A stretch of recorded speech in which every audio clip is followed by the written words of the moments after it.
ये बात है तो फिर यहाँ आओ और ये डायाग्राम बनाकर उसको लेबल करो। उन्होंने अस्फंज के साथ राइटिंग बोर्ड को साफ करते हुए कहा। ये के बाद दीगरे लड़के के चेहरे पर कई रंग आए। उन्होंने क्लास में बैठे हुए स्टूडेंट्स को आपस में नजरों का तबादला करते देखा। वो लड़का अब सर्द नजरों के साथ समांथार चर्ड्स को देख रहा था। जैसे ही उन्होंने राइटिंग बोर्ड से आखिरी निशान साफ किया, वो अपनी कर्सी से एक झटके के साथ उठा। तेज कदमों के साथ उसने टेबल पर पड़ा हुआ मार्कर उठाया और बरक रफ्तारी के साथ राइटिंग बोर्ड पर डायाग्राम बनाने लगा। पूरे 2 मिनट 57 सेकंड्स के बाद उसने मार्कर पर कीप लगाकर उसे मेज पर उसी अंदाज में उछाला जिस अंदाज में समांथा रिचर्ड्स ने उछाला था, और समांथा की तरफ देखे बगैर अपनी कुर्सी पर आकर बैठ गया। मिसेस रिचर्ड्स ने उसे मारकर उछालते या अपनी कुर्सी की तरफ जाते नहीं देखा। वो बेयकीनी के आलम में राइटिंग बोर्ड पर 3 मिनट से भी कम उर्सा में बनाए जाने वाली इस लेबल्ड डायाग्राम को देख रही थीं, जिसे बनाने में उन्होंने 10 मिनट लिए थे, और वो उनकी डायाग्राम से ज़्यादा अच्छी थी। वो कहीं भी मामूली सी गलती भी नहीं ढूंढ सकें। कुछ खफीफ सी होते हुए उन्होंने गर्दन मोड़कर एक बार फिर इस लड़के को देखा। वो फिर खिड़की से बाहर देख रहा था। वसीम ने तीसरी बार दरवाजे पर दस्तक दी। इस बार अंदर से इमामा की आवाज आई। कौन है? अमामा, मैं हूं, दरवाजा खोलो। वसीम ने दरवाजे से अपना हाथ हटाते हुए कहा। अंदर खामोशी छा गई। कुछ देर बाद दरवाजे का लॉक खुलने की आवाज सुनाई दी। वसीम ने दरवाजे के हैंडल को घुमाकर दरवाजा खोल दिया। इमामा उसकी जानिब पश्च गए अपने बीड की तरफ बढ़ी। तुम्हें उस वक्त क्या काम आन पड़ा है मुझसे? आखिर तुमने इतनी जल्दी दरवाजा क्यों बंद कर लिया था? अभी तो 10 बजे हैं। वसीम कमरे में दाखिल होते हुए बोला। बस नींद आ रही थी मुझे। वो बेड पर बैठ गई। वसीम उसका चेहरा देखकर चौंक गया। तुम रो रही थीं। बेअख्तियार उसके मुंह से निकला। इमामा की आंखें सरख और सूजी हुई थीं और वो इससे नजरें चराने की कोशिश कर रही थी। नहीं रो नहीं रही थी, बस सर में कुछ दर्द हो रहा था। इमामा ने मुस्कुराने की कोशिश की। वसीम ने उसके पास बैठते ले हुए उसका हाथ पकड़कर टेम्परेचर चेक करने की कोशिश की। कहीं बुखार तो नहीं है? उसने कुछ तशवीश भरे अंदाज में कहा और फिर हाथ छोड़ दिया। बुखार तो नहीं है। फिर तुम कोई टेबलेट ले लेते हैं। मैं ले चुकी हूँ। अच्छा, तुम सो जाओ। मैं बातें करने आया था, मगर अब इस हालत में क्या बातें करूंगा तुमसे? वसीम ने कदम बाहर की तरफ बढ़ाते हुए कहा। इमामा ने उसे रोकने की कोशिश नहीं की। वो खुद भी उठकर उसके पीछे गई और वसीम के बाहर निकलते ही उसने दरवाजे को फिर लॉक कर लिया। बेड पर औंधे मुंह लेटकर उसने तकिए में मुंह छिपा लिया। वो एक बार फिर हचकियों के साथ रो रही थी। 13 साल का वो लड़का इस वक्त टीवी पर म्यूजिक शो देखने में मसरूफ था। जब तीबा ने अंदर झांका, बेयकीनी से उन्होंने अपने बैठे को देखा और फिर कुछ नाराजी के आलम में अंदर चली आए। ये क्या हो रहा है? उन्होंने अंदर आते ही कहा। टीवी देख रहा हूँ। उसने टीवी से नजरें नहीं हटाईं। टीवी देख रहा हूँ? फार गार्ड सीख। तुम्हें एहसास है कि तुम्हारे पी पर ज़हूर है? हैं? तीबा ने उसके सामने आते हुए कहा। सो वाट? इस लड़ ने इस बार कुछ खफगी से कहा। So that? तुम्हें इस वक्त अपने कमरे में किताबों के दरमियान होना चाहिए, न कि यहाँ इस बेहुदा शो के सामने। तीबा ने डांटा। मुझे जितना पढ़ना था मैं पढ़ चुका हूँ, आप सामने से हट जाएं। इसके लहजे में नागवारी आ गई। फिर भी उठो और अंदर जाकर पढ़ो। तीबा ने उस तरह खड़े खड़े उससे कहा। न मैं यहाँ से उठूंगा न अंदर जाकर पढ़ूंगा। मेरी स्टडीज और पेपर ज़मीर इमसीला हैं, आपका नहीं। अगर तुम्हें इतनी परवाह होती उस डेज की तो इस वक्त तुम यहाँ बैठे होते।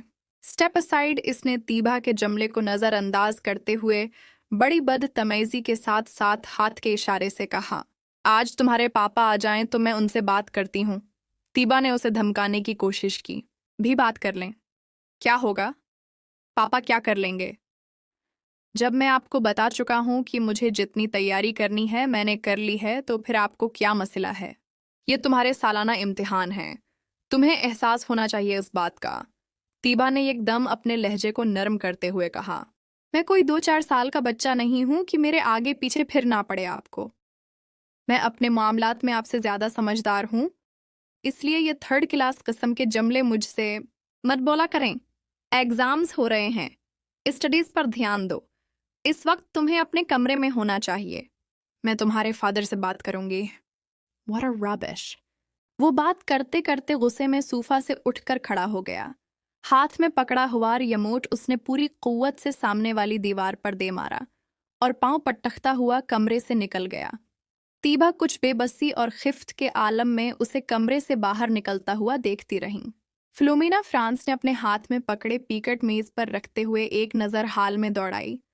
पेपर शुरू होने में अभी 10 मिनट बाकी थे और हाल में मौजूद स्टोर्ड नेटस किताबें, नोट्स और नोटबुक्स पकड़े तेजी से सफ़े आगे पीछे करते उन पर आखिरी नज़रें डाल रहे थे। उनकी जिस्मानी हरकत से उनकी परेशानी और इत्तिराब का इजहार हो रहा था। फ्लोमिना फ्रांस के लिए ये एक बहुत मानूस सीन था। फिर उनकी नज़रें हाल के तकरीबा दरमियान में बैठे हुए सालार पर जा ठहरे। 25 स्टूडेंट्स में इस वक्त वो वाहिद स्टूडेंट था जो इत्मीनान से अपनी कर्सी रस्सी पर टांग रखे बैठा था। एक हाथ में स्कील पकड़े आहिस्ता आहिस्ता उसे अपने जूते पर मारते हुए वो इत्मीनान से उधर उधर देख रहा था। फ्लोमिना के लिए ये सीन भी नया नहीं था। अपने 7 साला कीर ईर में उन्होंने पीपर्स के दौरान सालार को उसी बेफिक्री और लापरवाही का मजाहिरा करते पाया था। 9:02 पर उन्होंने सालार के पास से गुजरते हुए उसे MCQs पर मबनी ऑब्जेक्टिव पेपर थमाया। 30 मिनट के बाद उसे वो पेपर उनसे लेना था। 9:10 पर उन्होंने सालार को अपनी कर्सी से खड़ा होते देखा। इसके खड़े होते ही हाल में उससे पीछे मौजूद तमाम स्टूडेंट्स ने सर उठाकर उसे देखा। वो पेपर हाथ में लिए फ्लोमिना फ्रांस की तरफ जा रहा था। फ्लोमिना फ्रांस के लिए ये भी नया सीन नहीं था। वो पहले भी यही कुछ देखती आई थी। 30 मिनट में हल किया जाने वाला पेपर वो 8 मिनट में हल करके उनके सर पर खड़ा था। पेपर को दोबारा देख लो, उन्होंने ये जमला उससे नहीं कहा। वो जानती थी उसका जवाब क्या होगा। मैं देख चुका हूं। वो अगर उसे एक बार फिर पेपर देखने पर मजबूर करते हैं तो वो हमेशा की तरह पैर लेकर जाकर अपनी कर्सी के हत्थे पर रखकर बाज वो सीने पर लपेट कर बैठ जाता। इन्हें याद नहीं था कभी उसने उनके कहने पर पेपर को दोबारा चेक किया हो, और वो ये तस्लीम करती थी कि उसे उसकी ज़रूरत भी नहीं थी। इसके पेपर में किसी एक भी गलती को ढूंढना बहुत मुश्किल काम था। उन्होंने एक हल्की सी मुस्कुराहट के साथ उसके हाथ से पेपर पकड़ लिया। तुम जानते हो सालार, मेरी जिंदगी की सबसे बड़ी तमन्ना क्या है? उन्होंने पेपर पर नज़र डालते हुए कहा कि मैं तुम्हें 30 मिनट का पेपर 30 मिनट के बाद सबमिट करवाते हुए देखूं। वो उनकी बात पर खफीफ से अंदाज में मुस्कराया। आपकी ये ख्वाहिश इस सूरत पूरी हो सकती है मीम, अगर मैं ये पेपर 150 साल की उम्र में हल करने बैठूं। नहीं, मेरा ख्याल है 150 साल की उम्र में तुम ये पेपर 10 मिनट में करोगे। इस बार वो हंसा और वापस मुड़ गया।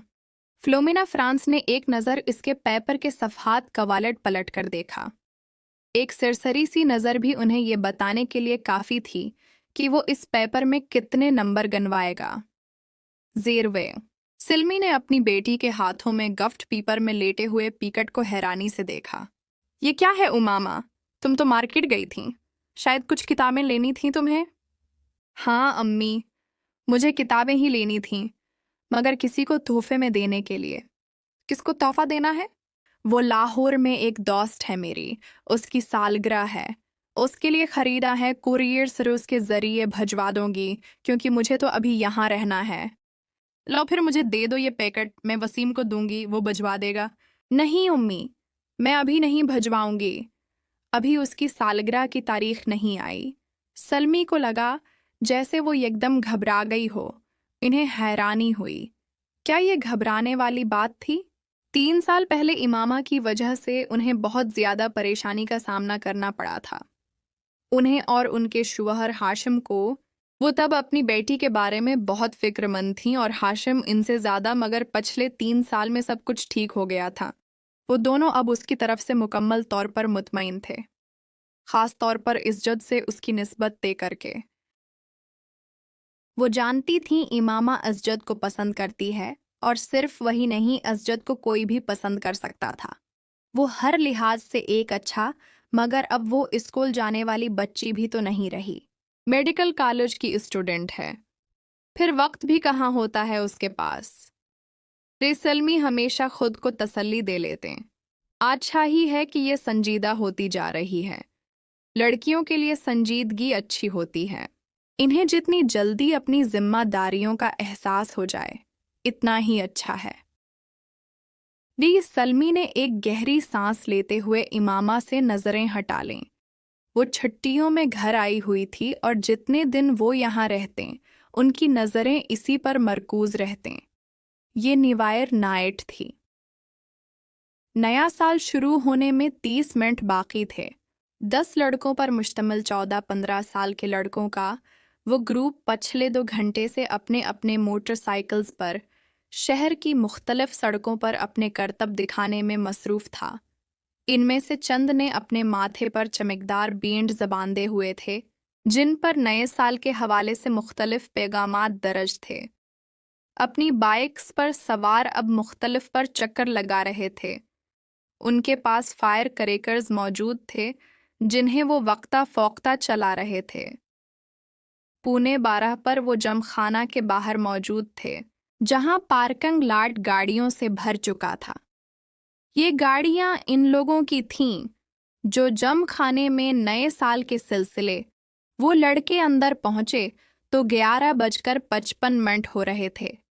چند منٹوں بعد ڈانس فلور سمیت تمام جگہوں کی لائٹس آف ہو جانی تھیں، اور اس کے بعد باہر لان میں آتش بازی کے ایک مظاہرہ کے ساتھ نیا سال شروع ہونے پر لائٹس آن ہونا تھیں، اور اس کے بعد تقریباً تمام رات وہاں رقص کے ساتھ ساتھ شراب پی جاتی، جس کا اہتمام نئے سال کی اس تقریب کے لیے جم خانہ کی انتظامیہ خاص طور پر کرتی تھی۔ لائٹ صاف ہوتے ہی وہاں ایک طوفان بدتمیزی کا آغاز ہو جاتا تھا، اور وہاں موجود لوگ اسی طوفان بدتمیزی نار کے لیے وہاں آئے تھے۔ 12 بجنے میں 10 سیکنڈ رہ جانے پر لائٹس آف ہو گئیں اور ٹھیک 12 بجے لائٹس یکدم دوبارہ آن کر دی گئیں۔ لڑکا تھا، وہ یہ بھی جانتی تھیں کہ وہ اسجد سے نسبت طے ہونے پر بہت خوش ہوئی تھی۔ اسجد اور اس کے درمیان پہلے بھی خاصی دوستی اور بے تکلفی تھی، مگر بعض دفعہ انہیں لگتا جیسے وہ وقت گزرنے کے ساتھ ساتھ بہت چپ ہوتی جا رہی ہے۔ وہ پہلے ایسی نہیں تھی۔ وہ ان کی سب سے چھوٹی بیٹی تھی۔ بڑی دونوں بیٹیوں کی وہ شادی کر چکی تھیں، ایک بیٹے کی بھی شادی کر چکی تھیں، جبکہ 2 بیٹے اور امامہ غیر شادی شدہ تھے۔ 11 پتہ نہیں یہ ساجد کہاں رہ گیا، جو بھی کام اس کے ذمے لگاؤ بس بھول ہی جاؤ۔ یہ انہیں اچانک اپنے ملازم کا خیال آیا، جس کے پیچھے وہ لاؤنج میں آئی تھیں۔ بڑبڑاتے ہوئے وہ لاؤنج سے نکل گئیں۔ وہ لوگ 1 گھنٹہ پہلے پش علاقے کی ایک بڑی سپر مارکیٹ میں موجود تھے، اور وہاں وہ مختلف لڑکوں پر آوازیں کستے رہے تھے میں ہونے والی ایک پارٹی میں آئے تھے۔ ان لڑکوں کے پاس بھی اس پارٹی کے دعوتی کارڈ موجود تھے، کیونکہ ان میں سے تقریباً تمام کے والدین جم خانہ کے ممبر تھے۔ 15 سالہ وہ لڑکا بھی 10 لڑکوں کے اس گروپ کے ساتھ آنے کے بعد اس وقت ڈانس فلور پر راک بیٹ پر ڈانس کر رہا تھا۔ ڈانس میں اس کی مہارت قابل دید تھی۔ اندھیرے کے بعد سیکنڈ گننے والوں کی آواز میں اب شور اور خوشی کے قہقہوں اور چیخوں میں بدل گئی تھیں۔ چند سیکنڈ پہلے تھم جانے والا میوزک ایک بار پھر بجایا جانے لگا۔ وہ لڑکا اب